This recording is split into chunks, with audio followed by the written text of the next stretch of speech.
Good evening guys. Kain po tayo, kain. Magandang gabi sa mga kumakain ngayon. Anong oras na? Alas 9. Kain po tayo guys.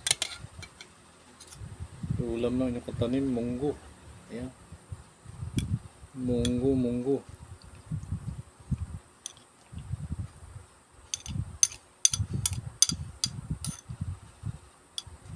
Munggo at saka beans. Ayan. May beans.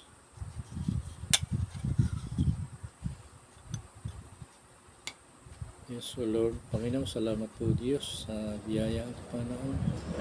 Hiling po Lord ng inyong basbas, Panginoon, magsilbing kalakasan ng aking lupa katawan, Panginoon, Lord God. Purihin ka, O Diyos, sa pangalan ng Panginoon Jesus. Amen.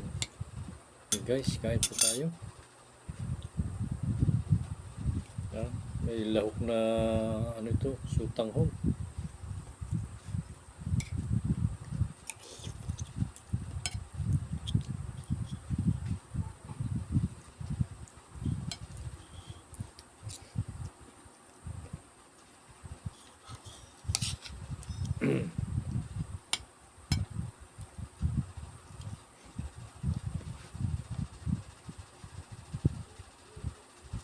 Kalahok na hipon.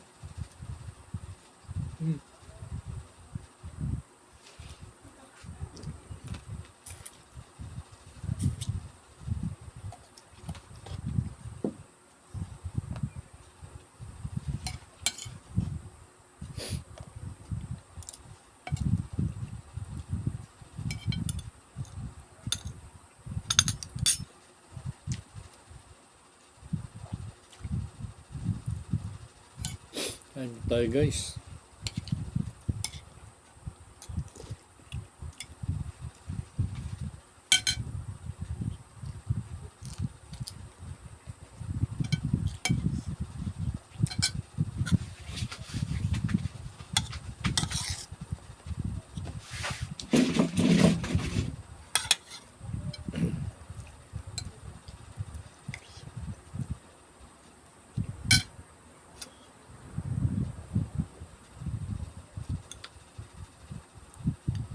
Suwabe.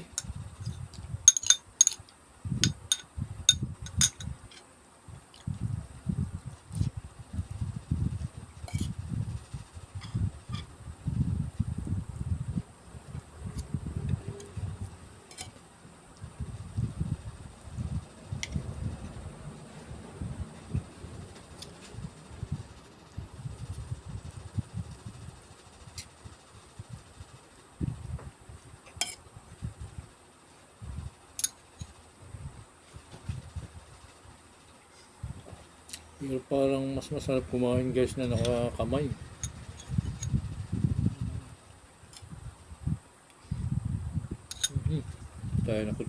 Hindi na tayo ng kamay. Kakamay tayo guys.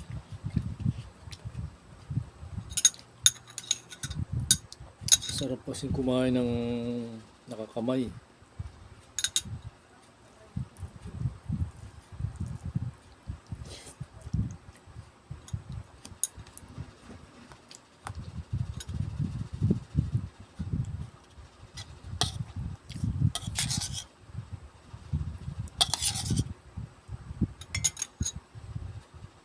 So guys, beans.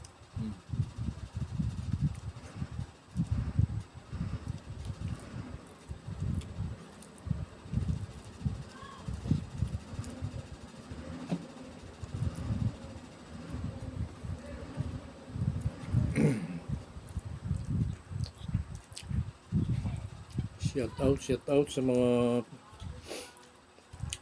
nanonood dyan.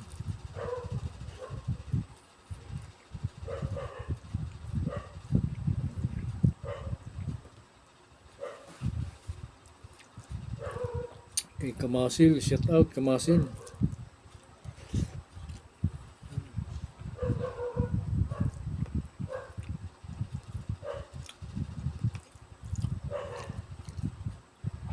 Tsaka kay Tim Agustin. Shout out guys.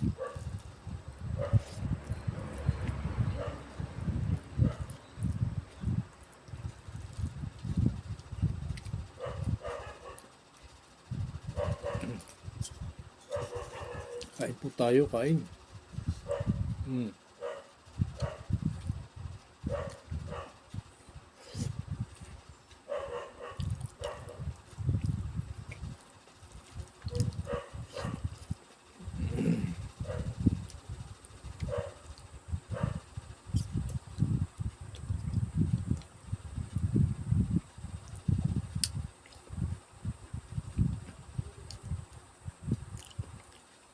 Ito guys ay beans na may halong manok.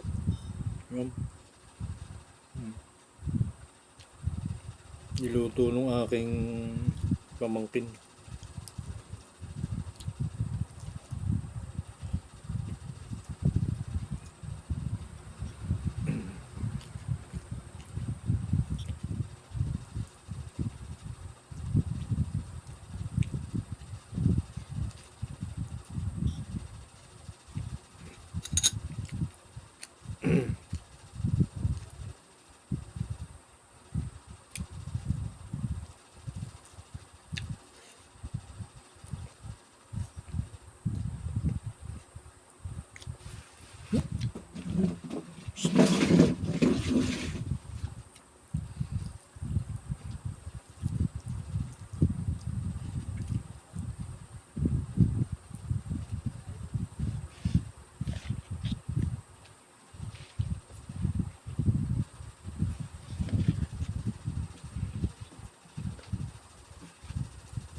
Sarap ng munggo. Munggo may sutanghon.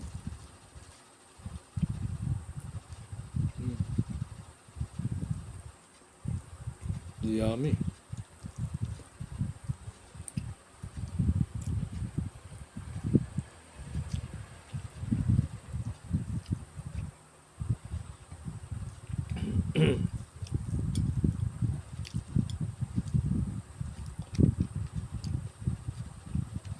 Shout out sa lahat ng mga vloggers. Tuloy-tuloy lang kayo guys. Kayo susuko sa pagbablog.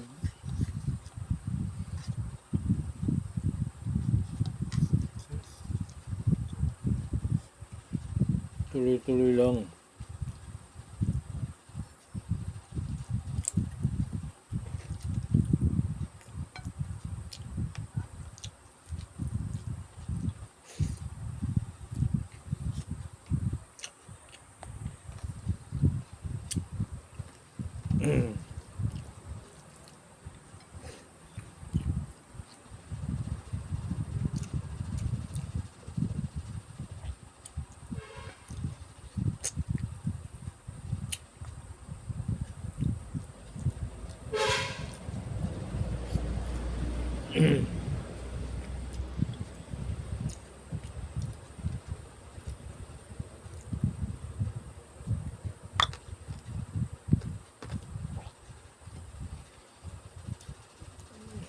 Ulam namin guys ay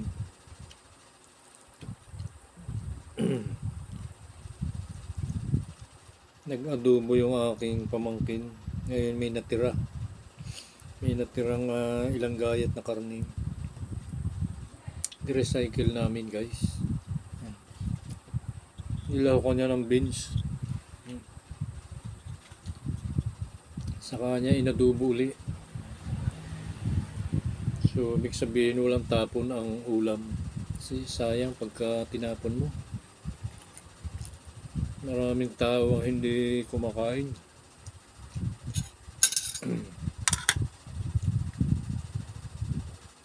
Kaya mapalad tayo kung tayo kumakain ng 3 beses sa isang araw. At may merienda pa. Kasi iba wala nang makain, hindi na sila kumakain. Yeah. Kaya mahalaga guys na huwag nating sayangin ang biyaya ng Diyos. Nating abusuhin ang mga pagkain.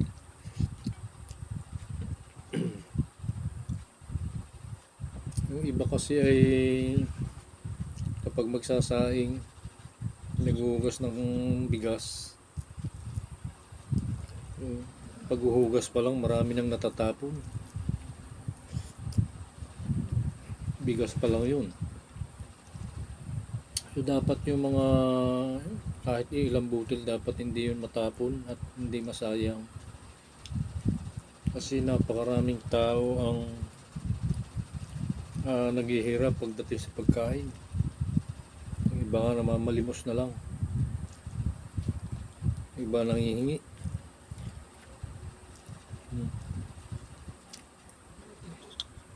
Kaya kami kapag may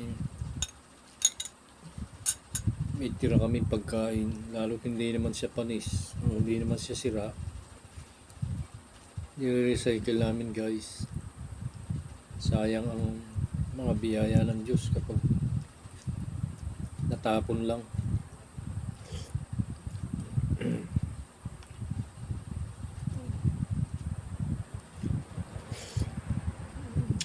Kaya sabi nga ay napakapalad ng mga tao na 3 beses kumakain at may merienda pa. Yung iba kasi wala na talaga makain.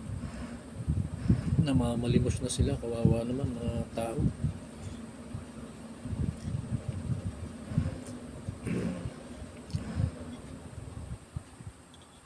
Kaya kung kayo ay marami tayong pagpapala, maraming biyaya, bigay natin sa iba.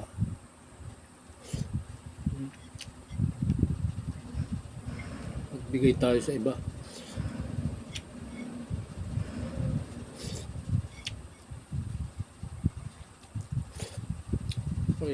Kasi iba namamatay na lang ng gutom. Lalo na dyan sa ibang bansa, naku, napakarami. At hindi lang dyan, pati dito sa ating bansa, Pilipinas, maraming nagugutom. Maraming hindi kumakain sa tamang oras. Kasi talagang sa hirap ng buhay. Napakahirap ng ating buhay.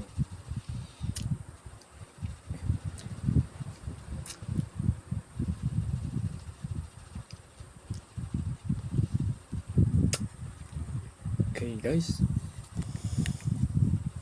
salamat sa inyong panonood ng aking mga video. So nawa ay may natutunan kayo sa pagkain. Huwag nating aabusuhin ang mga biyaya ng Diyos. Kapag tayo ay kumakain, kumaaari, huwag tayong magtitira, no? Sumandok lang tayo ng sapat na lagay sa ating plato. Ayan. Salamat. God bless guys. Shout out sa lahat-lahat. Mabuhay kayo.